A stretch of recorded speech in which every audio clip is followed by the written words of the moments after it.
Bonjour et bienvenue à la première édition de Une question à la fois pour l'automne 2020. De fait, Une question à la fois, c'est une initiative qui a été prise dans la première vague de COVID, donc c'était aux alentours du début mai, et c'était en compagnie de Francis Gadouri, qui est prêtre de Marie-Jeunesse et qui nous aidait à nous pister par rapport aux questions qu'on peut avoir d'une question à la fois. Ce soir, l'abbé Francis Gadouri n'y est pas, ça sera moi qui vais être avec vous. Vous allez voir assez rapidement pourquoi.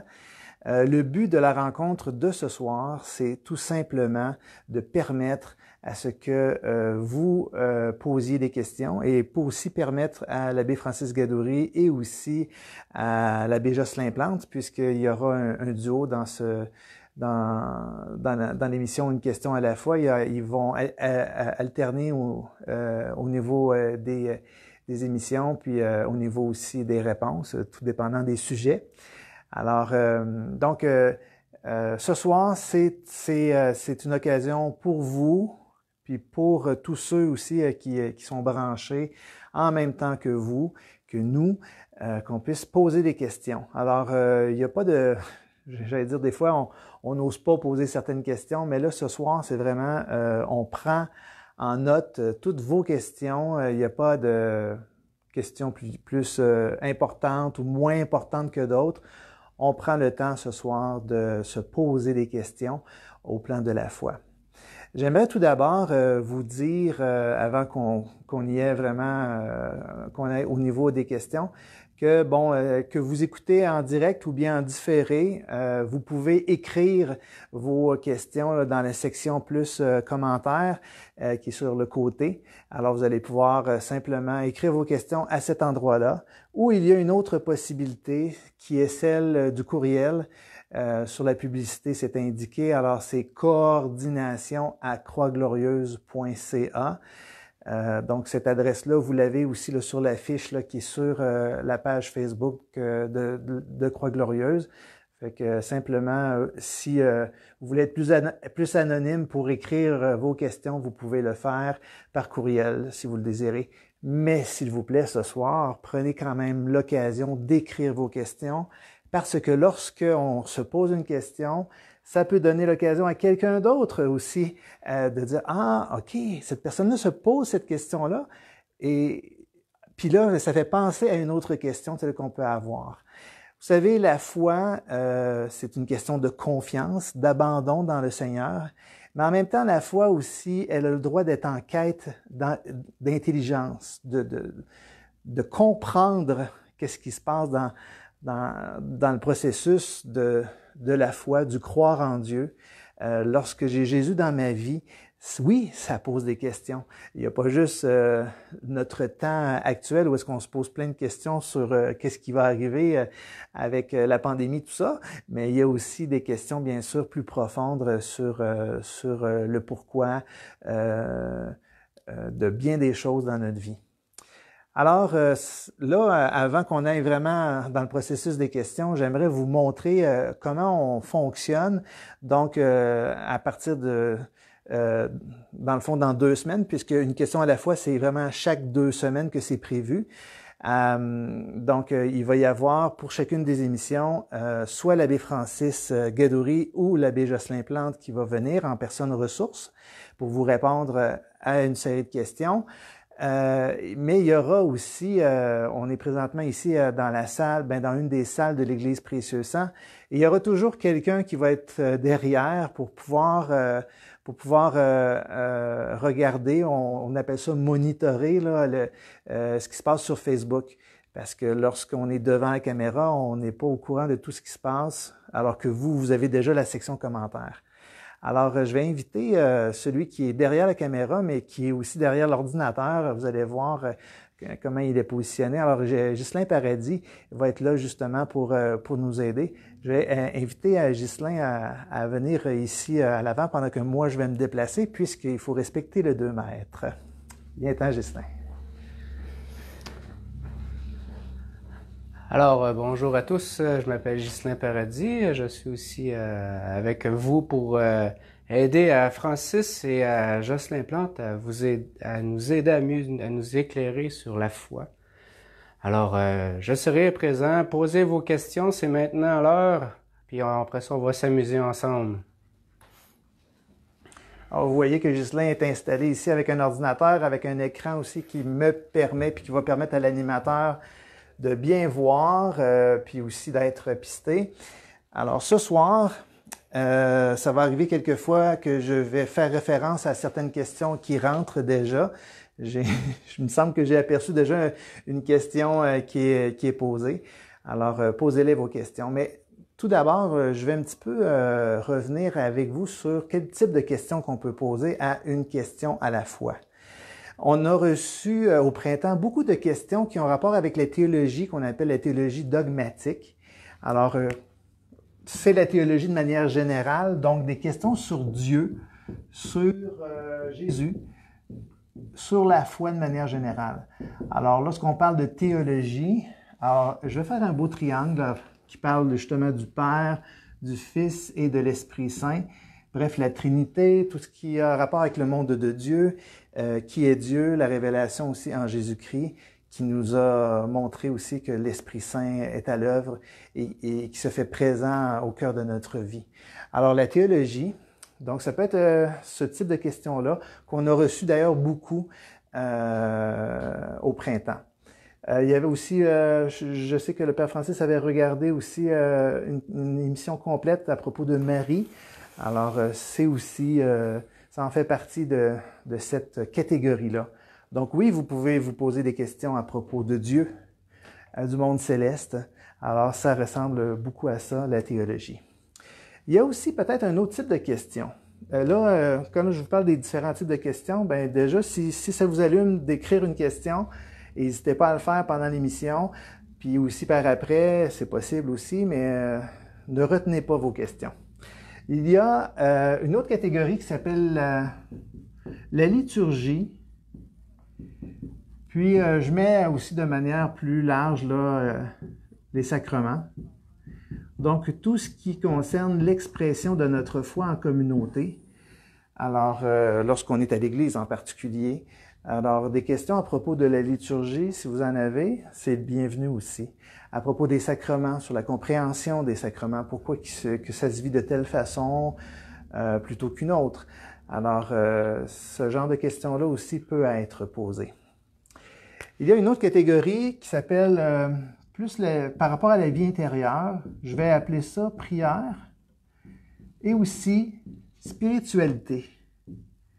Donc, à l'intérieur de ça, c'est vraiment ce qui me motive au plus profond de moi, ce qui fait ma relation à Dieu, comment aussi Dieu entre en relation avec nous, hein, il y a aussi cet aspect-là. Alors, donc des questions à propos de la prière. Je sais qu'à un moment donné, quelqu'un m'avait déjà posé la question, qu'est-ce que je fais lorsque je suis distrait en priant? Qu'est-ce que je dois faire? Est-ce que je dois combattre? Est-ce que je dois laisser faire? Des fois, ça peut être difficile de dire, comment je peux être plus attentif lorsque je prie, plus attentif à ce que le Seigneur veut peut-être vouloir me dire, me parler. On n'entre pas dans les détails, mais je vous donnais, dans le fond, une suggestion à ce propos-là. On va aller voir une autre catégorie qui s'appelle la Bible, bien sûr, la théologie biblique. Alors, les questions à propos de la Bible. Donc, ça peut être à propos, bien sûr, des évangiles en lien avec Jésus, ses disciples, la mort, la résurrection, bref, tout ce qui concerne la révélation contenue dans la Bible, autant dans l'Ancien Testament que dans le Nouveau. Alors, c'est un monde incroyable. Alors, peut-être que vous avez des questions à poser à ce propos-là. Et alors, n'hésitez pas à nous les faire parvenir.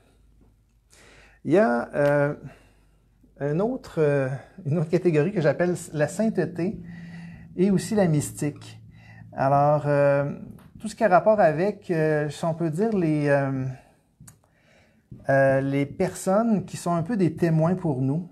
Alors, ce sont les saints et les saintes qui sont présentés en modèle ou en tout cas en inspiration pour nous autres, les chrétiens. Puis, tout ce qui concerne la mystique aussi, puisqu'il y a plusieurs saints qui sont des mystiques. Alors, voilà. Donc, il peut y avoir des questions à ce propos-là. Entre autres, moi, j'ai déjà eu des questions de jeunes. Comment quelqu'un devient saint? Ben, c'est bon à savoir comment ça se fait qu'il y a des gens qui sont proclamés saints officiellement et d'autres qui ne le sont pas. Ça donne bien, c'est la fête de la Toussaint hein, bientôt qui s'en vient, alors c'est peut-être quelque chose qui pourrait être intéressant à regarder. Là, il y a aussi tout un pan qui s'appelle l'éthique. On peut aussi parler de la morale, donc c'est notre agir. Donc, qu'est-ce qui est bon, qu'est-ce qui est bien, qu'est-ce qui ne l'est pas. Et ça, c'est un pan extrêmement important dans notre vie aujourd'hui, puisqu'on vit dans un monde de plus en plus complexe. Il y a certainement des questions que vous vous posez. Et d'ailleurs, il y a une question là, qui vient, c'est Ghislain, dans le fond, que tu nous posais la question, comment on peut accompagner quelqu'un qui veut l'aide à mourir? Alors, lorsque on n'est pas nécessairement d'accord avec le fait de déterminer nous-mêmes le moment de notre mort, mais comment on peut faire lorsque quelqu'un désire ça, et puis que ça va un petit peu à l'encontre de nos valeurs, mais en même temps, cette personne-là, on l'aime, on lui veut du bien, puis probablement aussi que cette personne-là a trop de mal pour pouvoir voir que ça vaut la peine de poursuivre. Alors, c'est une question assez importante. Autre catégorie, j'en ai beaucoup pour vous autres, mais on ouvre tous les horizons ce soir, puis c'est correct comme ça. Tout ce qui a rapport avec la psychologie versus la foi. Alors, ça a le rapport un petit peu avec nos limites psychologiques. Donc, puis comment on peut comprendre ce qui se passe dans notre tête, en même temps ce qui se passe dans notre âme, dans notre esprit, au travers de notre vécu de foi. Alors, qu'est-ce qui relève plus de la psychologie? Qu'est-ce qui relève de la foi? Est-ce qu'il faut mélanger les deux ensemble? Est-ce qu'il faut les séparer? Ben, ça, c'est des questions assez intéressantes. Il y a la dimension aussi de la pastorale. La pastorale, je dirais aussi, c'est dans la communication de la foi. Comment pouvoir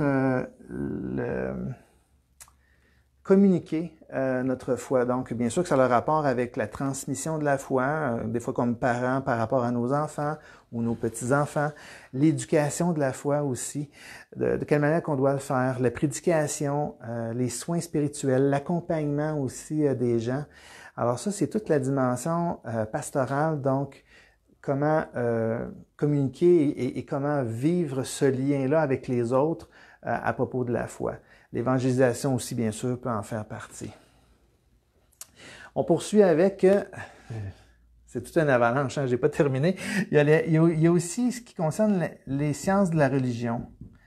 Alors, ça fait un petit peu bizarre de dire ça, mais pourtant, ça existe dans les universités, la science de la religion. Dans le fond, c'est par rapport au phénomène religieux. Qu'est-ce qui se passe au niveau du phénomène religieux? Comment ça se fait qu'on est des êtres qui veulent vivre un lien avec un tout autre? Et en particulier, je pense qu'il y a les questions aussi de notre être croyant. Comment ça se fait que nous sommes des êtres croyants? Les relations aussi entre les religions, les liens qu'il peut y avoir et aussi les contradictions qu'il peut y avoir aussi. Puis même aussi, on peut aller à l'intérieur du christianisme puis aussi de voir les différences, les distinctions entre les différentes confessions chrétiennes. Et j'irais même jusqu'à aussi au niveau aussi de la religion catholique, puisqu'il existe différents rites, il existe aussi différentes façons aussi de vivre notre foi. Des fois, c'est en lien avec la culture aussi. Alors, si vous avez des questions à ce propos-là, ben c'est quelque chose de bien.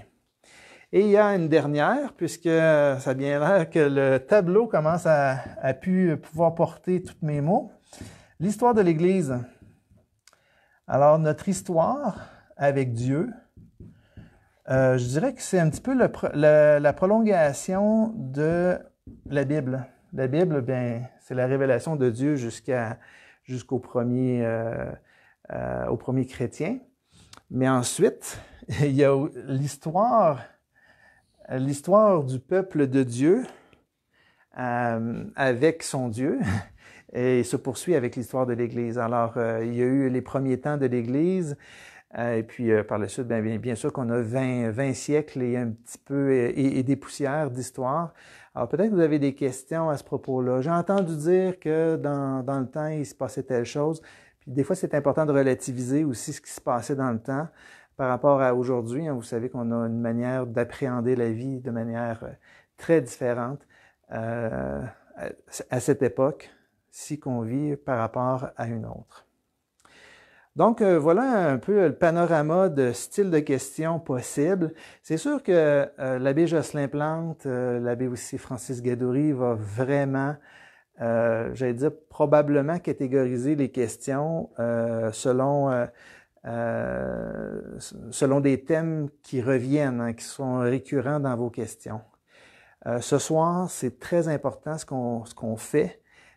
Faut pas juste attendre à ce que les prêtres viennent nous dire des choses.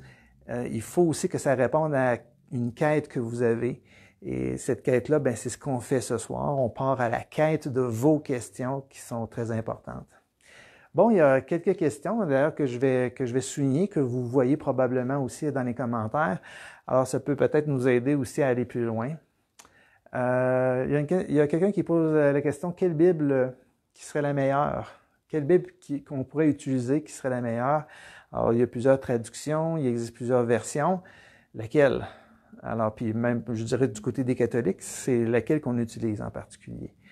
Une question en liturgie, pourquoi c'est toujours les mêmes prières eucharistiques que nous prenons à la messe? Alors, peut-être aussi ce pourquoi qu'on revient tout le temps au même, ce serait peut-être le temps aussi pour nous de les expliquer, de voir qu'est-ce qu'il y en est. C'est une question intéressante. Pourquoi on dit que Jésus est le premier ressuscité alors qu'il a ressuscité la fille de Jaïr et son ami Lazare? C'est une bonne question, effectivement.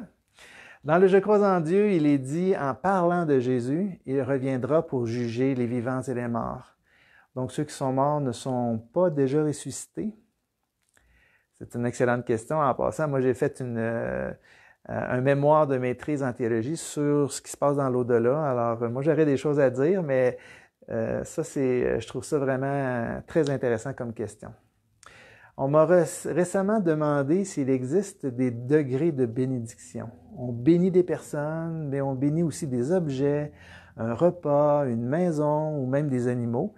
Ben oui, des animaux. Je sais qu'à l'église Saint-Roch, il y a la bénédiction des animaux de compagnie qui a eu lieu, je pense, v'là un an, puis aussi dans les autres années.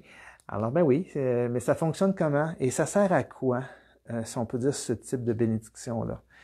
Je pense qu'il n'y a rien de mieux qu'un prêtre pour nous le dire, parce que c'est eux autres qui donnent la bénédiction du Seigneur.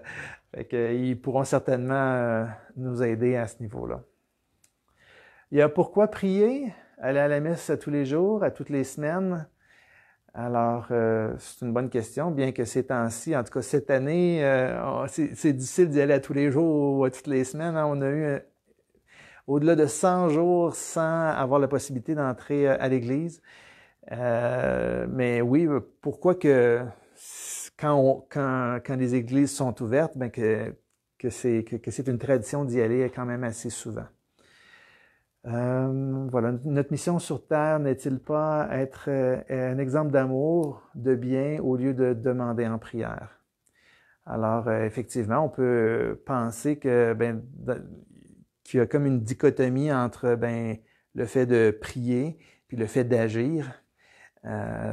On a beaucoup ça dans l'épisode de Marthe et Marie chez Lazare, puis que Jésus a dit que Marie a choisi la meilleure part, qui est celle d'être à l'écoute de Jésus, tandis que Marthe, elle voulait que Jésus soit bien aussi, mais c'était dans le faire, dans la préparation du repas, puis tout ça. Ça a toujours été une question difficile par rapport à notre propre vie. Est-ce que moi, je suis plus quelqu'un d'action? Est-ce que je suis plus quelqu'un de contemplatif? Est-ce que ce serait pas bien aussi qu'on allie les deux le plus possible? Bref, on la posera cette question-là, c'est certain. Ghislain, est-ce qu'il y a d'autres commentaires qui viennent tranquillement?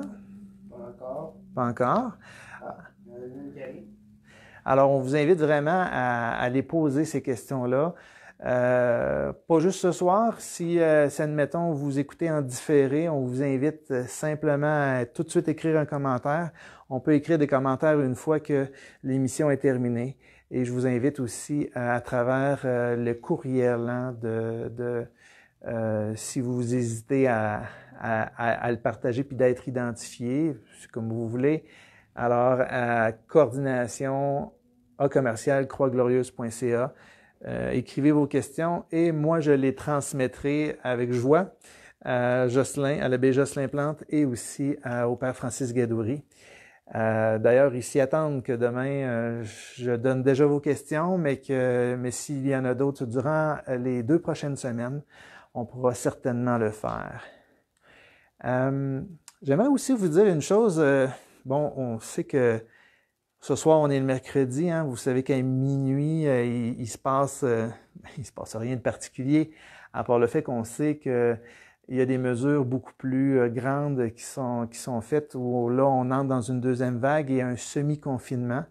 On n'a pas fait exprès pour que la première arrive à ce moment-là, mais je trouve ça intéressant qu'on puisse nourrir notre foi de manière virtuelle, puisque ça ne sera pas possible en présence. J'avais proposé, en réalité, c'est plutôt l'abbé Francis Gadouri qui avait proposé qu'une question à la fois puisse se faire devant public, donc qu'il y ait environ une dizaine de personnes qui peuvent interagir, et puis qu'au travers, au travers des interactions, que ça puisse être plus nourrissant que de manière virtuelle, parce que souvent vos questions que vous posez arrive une trentaine de secondes plus tard en direct.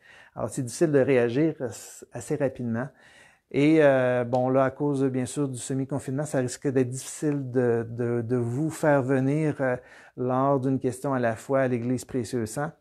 Mais on va quand même vous tenir informé si c'est possible pour vous de venir en direct pour une ou l'autre des émissions. Mais c'est sûr que bon, durant tout le mois d'octobre, on parle d'un 28 jours où on est invité à ne pas être en présence, sauf pour la messe, sauf pour les célébrations à l'église où c'est quand même assez balisé.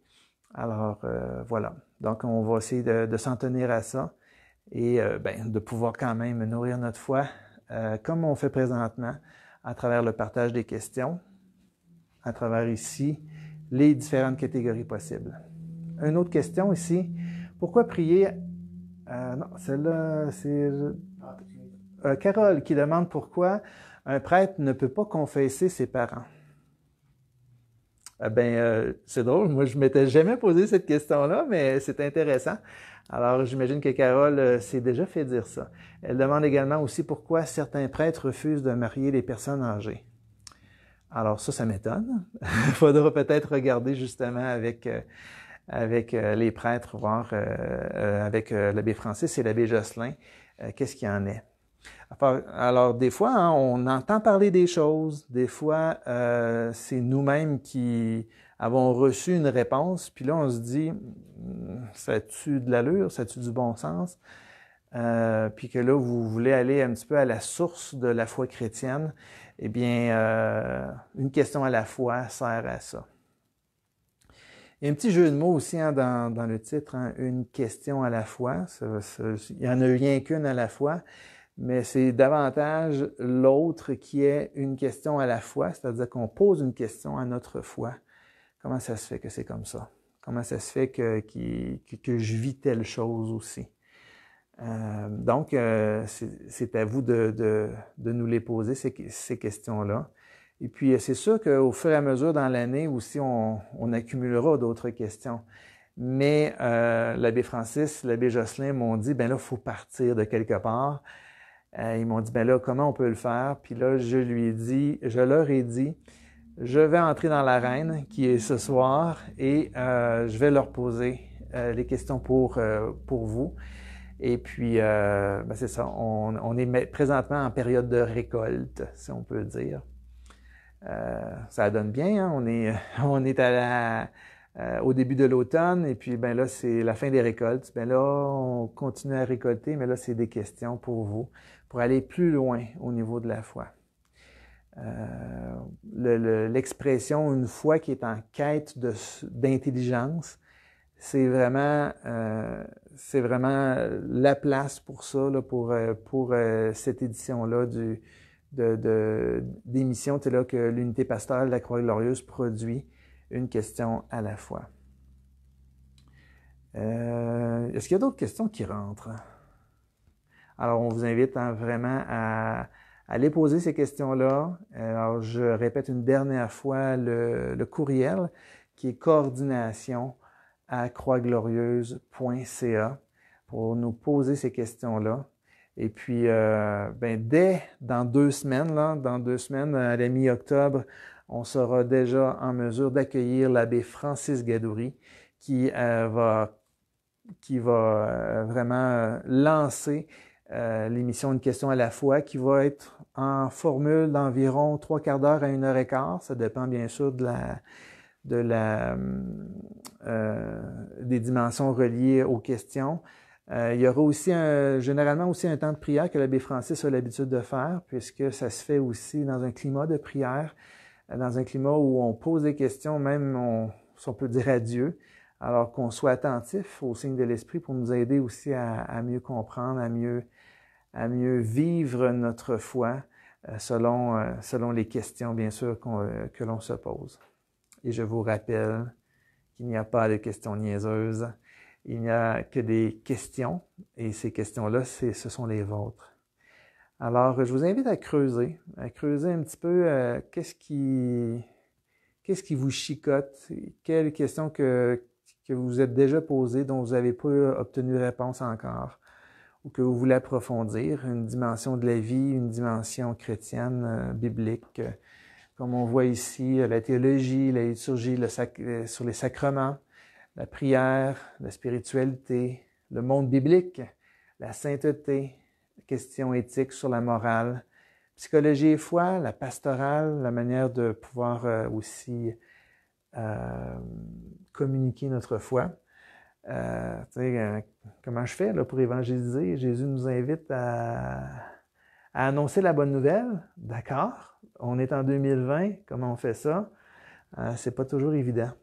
Science de la religion aussi sur le fait religieux d'aujourd'hui et aussi l'histoire de l'Église. Donc, si vous avez des questions à ce propos-là. Moi, ce que je vais faire tout simplement, c'est qu'on va terminer notre rencontre maintenant, mais elle se poursuit dans votre tête, dans votre cœur.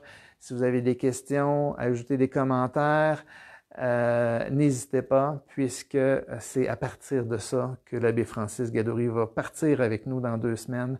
Et dans 4 semaines, ça sera au tour de l'abbé Jocelyn Plante de nous accompagner. Alors, n'hésitez pas et soyez des curieux et des curieuses de Dieu, des curieux et des curieuses de la foi. N'hésitez pas. Je vous souhaite une belle fin de soirée. On pourrait prendre un petit temps de prière avant de partir, puisque je pense qu'on entre dans une étape au Québec un petit peu difficile, qui est celle d'un semi-reconfinement. Et puis, on pourrait porter les uns les autres dans la foi, alors que bien du monde ont de la difficulté à accueillir cette nouvelle-là que, il faut revenir encore à un confinement. Seigneur, ce soir, on est là pour se poser des questions sur la foi. Mais en même temps, on se pose des questions sur notre vie en société, notre vie dans notre monde, qui vit une crise sans précédent.